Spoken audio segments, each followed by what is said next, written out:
Hey guys, today we're going to talk about the dreaded rhabdomyolysis, how you can get it, what you should do if you have it, but more importantly, how not to get it. Stay tuned.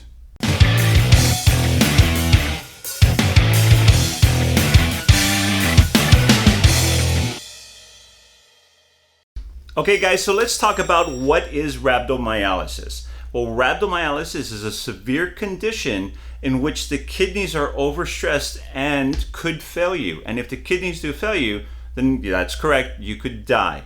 And I've known particular strength training athletes, some of those that love cross-style workouts, that have actually gone to the hospital and have been hospitalized from anywhere between 3 to 7 days due to severe cases of rhabdomyolysis. So how do you get it? Well, good question. Let me tell you how. Okay, so there are actually several ways that you can get rhabdomyolysis.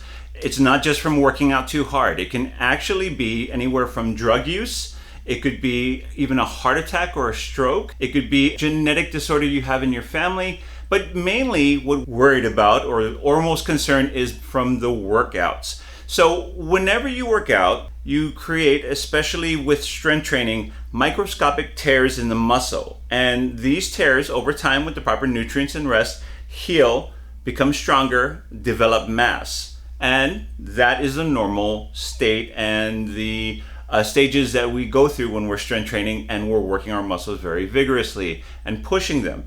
However, there is a point when you can overwork the muscles and exert them too much and then cause skeletal muscle death or destruction of the muscle, actually causing it to deteriorate and break up. So when you have the damaged muscle tissue that has been exerted and stressed and part of it is dying, the body tends to break it down and it wants to flush it through the bloodstream so that it can remove the waste from the body through urine or feces. Now, what can happen is that in that breakdown of that muscle, there are particular components that can clog up the tubing within the kidney that is very dangerous for the kidney and can stress it to a great degree, even to the point of failure. And again, you can die from that. One particular thing is a breakdown that secretes, which is called myoglobin. And myoglobin, like this fellow right over here, is really hard for the kidney to process and can clog up the tubing within the kidney. Another enzyme would be the creatine kinase, and that too can be very problematic for the kidney to try to process. So in these instances where you overwork yourself in the gym and you really push yourself too far and you have these damaged muscles and the breakdown of the muscles that are just secreting the myoglobin and the creatine kinase into the bloodstream, it can really stress out the kidneys,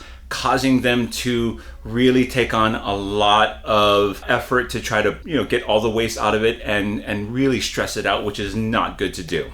Okay guys, so rhabdomyolysis and severe damage to the muscle tissue can also cause dehydration. So severe damaged muscle tends to soak up even more water and fluids, making less to be able to go around and assist with the processing of all the breakdown myoglobin and creatine kinase in the kidney, therefore stressing out the kidney even more. In fact, one of the first things they do if you are suffering from rhabdomyolysis and you end up in the hospital is they do IV, entering fluid straight into your bloodstream to help with that, okay? So that's one of the first things that they do. So all of us that have been in the sports, athleticism, working out industry, and all of us that have been athletes have in some way, shape, or form have probably had very minor to severe case of rhabdomyolysis at least once or twice in your life. I know that I have. And the workout that I did the Monday last week before Thanksgiving and before leaving, I know that I had pushed myself actually a little bit too far. And I'm going to put up the tag right over here in the right-hand corner of that day in my workout when I did 15 sets of squats, barbell, and 15 sets of incline bench press for the chest. I knew that because even after 48 hours after the workout, instead of having the normal DOMS, D-O-M-S, which is for delayed onset muscle soreness, I definitely felt my body going through some severe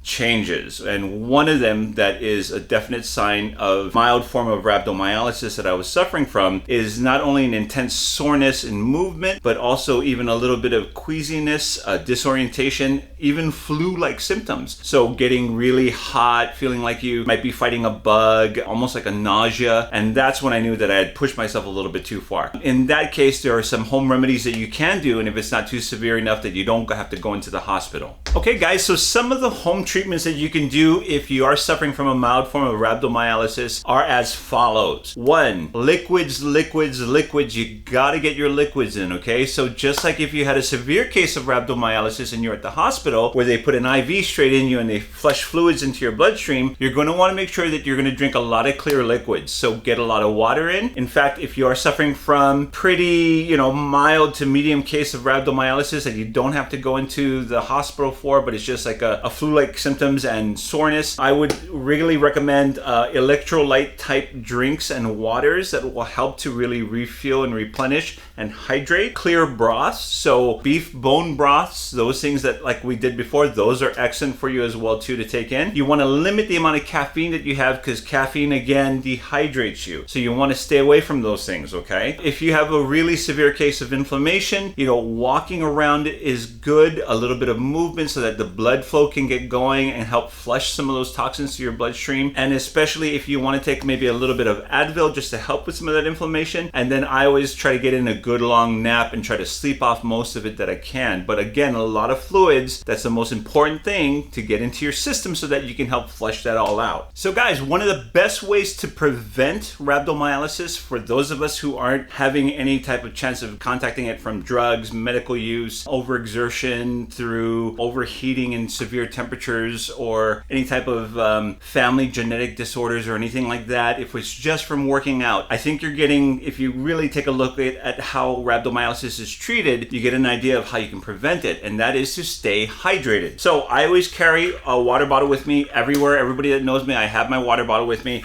It's even got my name on it, and this was made for me from a client as a gift, and I love it, thank you. And I always try to make sure that I'm staying hydrated. Now, if you're always hydrated, the chances of getting rhabdomyolysis is severely less. So a couple things that you want to make sure. You want to make sure you're always drinking a lot of fluids, and you want to make sure that your pee, yes, your pee isn't a dark color or like a tea color. You want to make sure that you're drinking enough fluids that your pee is always going to be lighter to clear, okay? Of course, unless you just took some vitamins or you just ate, and that's going to affect the coloration of your pee. Now, another thing too is that if you find yourself getting thirsty and wanting water, that's oftentimes a sign of you being slightly dehydrated. You should be so well hydrated throughout the day that you don't get that thirstiness, okay? Because you're constantly taking in some water. If you're really hydrated, the chances of getting rhabdomyolysis through your workouts severely drops. So that's a very important thing that you want to do. Carry around a water bottle with you. Make sure that you're always drinking.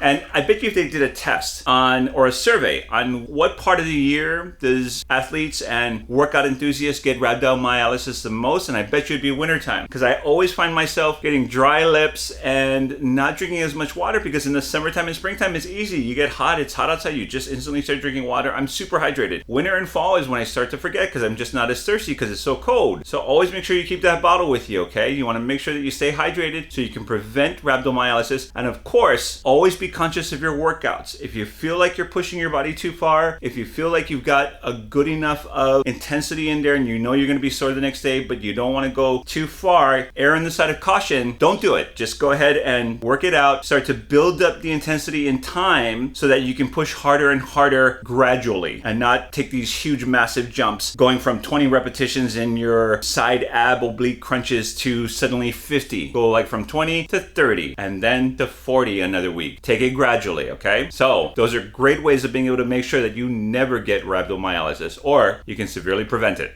So guys, I love it that you come and you watch the show, and I'm always wanting to teach you some new things, or at least inform you and wax some knowledge on you. So if you love what you've been hearing and what you've been witnessing in the 180 and 90, please go ahead and hit that like button down there. If you aren't already subscribed to the channel, like back there with the sign, please go ahead and subscribe. Seeing the subscriptions grow really pumps me up to want to create more content. Also, go ahead and send it out to your friends, tell your family, your husbands, your wives, your grandpas, your dads, everybody send it out, because I'm giving free information. And I'm also going to be running some contests too pretty soon for the new year for some makeovers for people too. So get it out there, get some people some knowledge. It would be amazing. Also, hit that notification bell so you'll know every time we come up with a new 180 and 90. And I will see you tomorrow right here. Take care, guys.